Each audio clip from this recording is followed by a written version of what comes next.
ঘরটা রে বাপ একদম ফাঁকা হয়ে গেল রে বাপ এখানেই কত লোক ছিল মোর মেয়েরা দিয়েছি রে বাসা পথে হমকে দেখে বেরিয়ে গেল তো রে বাপ আমার দাঁত গেলাই না একটু বড় আছে পেটটা একটু বড় আছে তো বাকি সব দিকে তো ঠিকই আছে রে বাপ এরকম কেন বাবা আমার সঙ্গে যে পাঁচটা ছিল রে বাবা এই সারা যে পাঁচটা সব দিনে বসে দেখো বলে রে কোন দিকে আছে রে একবার কাছে রে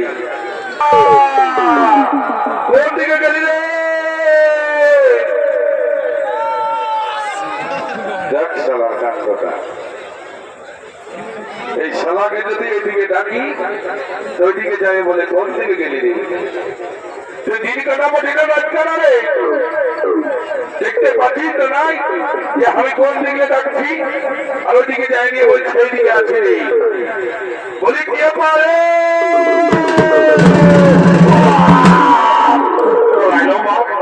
বাপরে বাপরে মোবাইল দিবা এত বড় দেহটাকে লক্ষ্য করতে দেখতে পাঠিস নাই আজ একেবারে ঘোটা ঘোটা ধাক্কা দিয়ে দিলি বলবো যদি আমার বেঁধে গেলে লেগে যেতে আমি কি করতে বল আর তুই আমার ঘরে কিনা বলে দিবি বল বলছি বহুত পয়সারাগিরি করলি তো বহুত পয়সারাগিরি করলি তোর বিয়া ঘরটাই ছোট্ট ফ্যাশন নিয়েছি একটা উল্টা পয়সা বলতে বলছি কি দরকার খাওয়া যদি চেষ্টেই না পারিস না ছেড়ে বলছি এত ধরলো বিহার ঘরটা একদম ফাঁকা এরকম থাকলে बुझली बोलছি কি। हेलो दोस्तों नमस्कार। आप लोग कैसे, आशा करते हैं आप लोग स्वस्थ होंगे, मस्त होंगे और अपने घरों कामों में व्यस्त होंगे। तो चलिए गाइस चलते हैं न्यू ब्लॉग में। तो चलिए दिखाते हैं।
পুরো চাষ পাবো লক্ষ্মীত রবে ওরা হলো আমার বড় পুত্র ও বড় কন্যা আমি আমাদের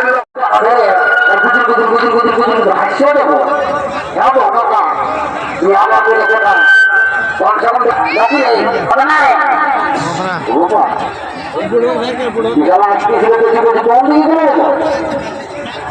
ও যাই দেখো ভাল ভাল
रिकॉर्डिंग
Thank you.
তার কাছ থেকে সামন্তের মনে করে নিয়ে নিজে পাতাল করে গমন করলে।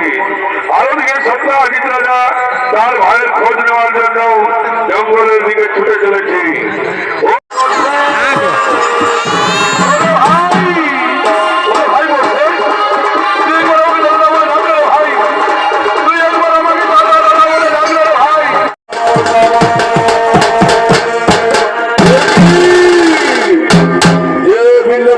আমি আমার বাবু শ্রীরাম পূজা করলাম, সেই বিল্লপুষ্প আমি তোমার জন্য দেখতে পাইলাম। কে কে তুমি? সত্যি পরিচয় দাও বলে, সত্যি পরিচয় দাও। ভগবান, ভগবান, আমি তোমাকে আগেই বলেছি আমি ওনাদের আদি শ্রীকৃষ্ণ। রাম অবতারে কাপড় যুগে এখন আমি শ্রীকৃষ্ণ, তাই যে রাম সেই শ্রীকৃষ্ণ। কি বললেন প্রভু? কি বললেন প্রভু?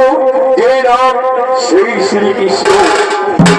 প্রভু সত্যি যদি আপনি আমার একটি যুগের রাম অবতারে হয়ে থাকেন প্রভু, তাহলে আমাকে একবার রাম অবতারে দর্শন দিন প্রভু, আমাকে একবার রাম অবতারে দর্শন দিন।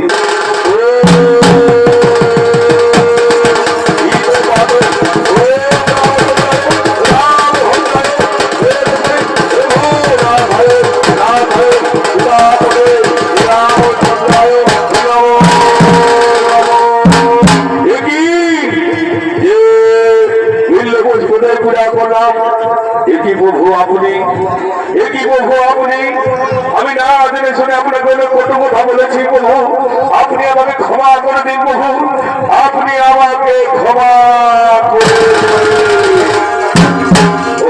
ভগবান। ওহে ভগবান, এতে তোমার কোন দোষ নয়, এতে তোমার কোন অপরাধ নয়, এটা তোমার মনের আশা, এটা তোমার মনের বাসনা। কি বললেন প্রভু? কি বললেন প্রভু? এটা আমার মনের আশা, আমার মনের বাসনা। হ্যাঁ হ্যাঁ, এটা তোমার মনের আশা, তোমার মনের বাসনা। তখন তুমি আমার মন্ত্রী ছিলে, লঙ্কায় যখন হয়ে রাম রাবণের মহারণ, তখন তুমি মন্ত্রী পদে বসে মনে মনে চিন্তা ভাবনা করেছিলে। তুমি বলেছিলে এই রামের মতো যদি বীর হয় তাহলে একদিন আমার যুদ্ধ করা হতো। তাই তার জন্য তোমার মনের কামনা বাসনা পূর্ণ করা হলো না। তাই তারপর যদি আমি তোমার সাথে 1 মাস ধরে যুদ্ধ করলাম, এতে তোমার কোনো দোষ নয়, এতে তোমার কোনো অপরাধ নয়, আমি তোমাকে ক্ষমা করে দিলাম, আমি তোমাকে ক্ষমা করে দিলাম। সত্যি যদি আপনি আমাকে ক্ষমা করে দিলেন প্রভু, তাহলে আমার একমাত্র কন্যা জাম্বতীকে আপনাকে স্ত্রী রূপে গ্রহণ করতে হবে প্রভু, আপনাকে স্ত্রী রূপে গ্রহণ করতে হবে। ভগবান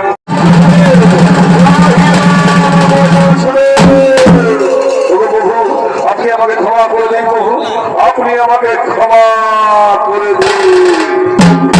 ওই সম্রাজিত রাজা, ওই সম্রাজিত রাজা, তুমি না জেনে শুনে তোমার ভাইকে কে মেরে ফেলেছে, তোমার ভাইয়ের কাছ থেকে কে সামন্তপুরি কেড়ে নিয়েছে, এইসব না জেনে দ্বারকায় আমাকে এত বড় কলঙ্ক দেওয়া তোমার উচিত হয়নি।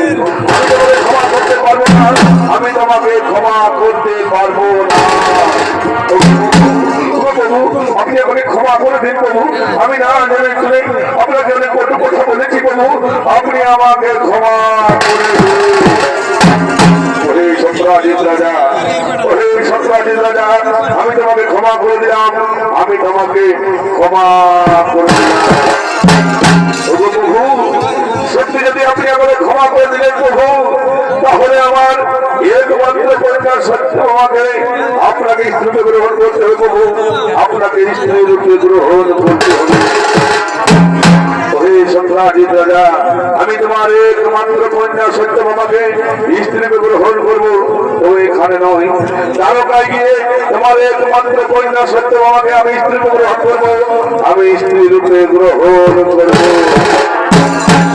ভগবান বলছে ওরে ওরে আমার মন্ত্রী সভাগুলি ধরে বলুন, ওরা কোথায় আছিস? আমার একমাত্র কন্যাকে কন্যার সেজে সেজে নিয়ে আয়, আজ আমি তার শুভ বিবাহ করব।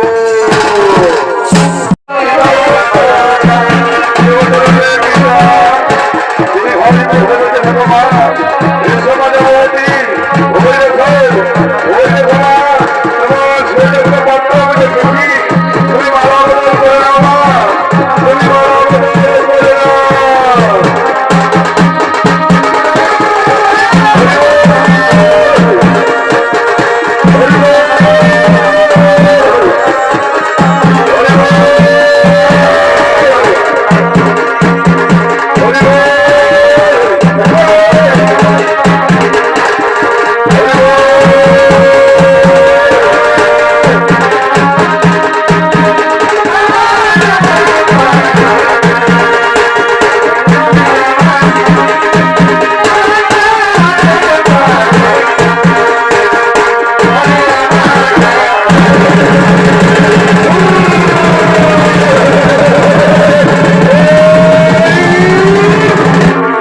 বিয়া করতে রে বাবা একদম ফাঁকা হয়ে গেল রে বাবা এখানে কত লোক ছিল মোর মেয়েরা দিয়েছে রে বাসা পথে হম কেটে গিয়ে বেরিয়ে গেল তো মেরে মা আমার চাঁদ গেলাইটা একটু তো বড় আছে পেটটা একটু তো বড় আছে তো বাকি সব দিকে তো ঠিকই আছে রে মা এরকম কেটে বাবা আমার সঙ্গে যে পাঁচটা ছিল রে বাবা ইশারা যে পাঁচটা একটা সব দিনে বসে রেখো বলে রে কোন দিকে আছে রে একবার কাছে রে কোন দিকে গেলি রে দেখ শালার কাজ কথা এই শালাকে যদি এইদিকে ডাকি ওইদিকে যাবে বলে কোন দিকে গেলি রে তুই দিন কাটাবো দিনে বাচ্চারা রে দেখতে পাচ্ছিস তো নাই যে আমি কোন দিকে ডাকছি আর ওইদিকে যাইনি ওই সেই দিকে আছে বলি কে পারে